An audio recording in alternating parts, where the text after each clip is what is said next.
আল্লাহ কিয়ামতের আগে আমাদের দেশে যেন আর কোনো নারী প্রধান না হয়। নারী শাসক যেন কি হয়? قال رسول الله صلى الله عليه وسلم لا يفلح قوم ولوا امرهم امرأتان।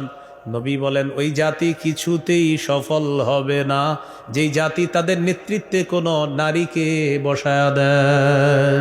এখন আপনার যদি নিয়ত থাকে না হুজুর আমি আবার নারী চাই, তাহলে এক কাজ করবেন, সমস্যা নেই, একটা পোস্টার বানাবেন, আগামীতেও নারী শাসক দেখতে চাই, নবীর ভাষা অনুযায়ী সারা জীবন হতবাগা থাকতে চাই, লিখে দিবেন না, সমস্যা নাই, আপনি লিখবেন আগামীতেও নারী শাসক দেখতে চাই, কেন না আমি আজীবন হতবাগা থাকতে চাই, কারণ আমার নবী বলেছে আপনার বুঝে আসুক না আসুক নবীর কথা চূড়ান্ত সত্য কথা।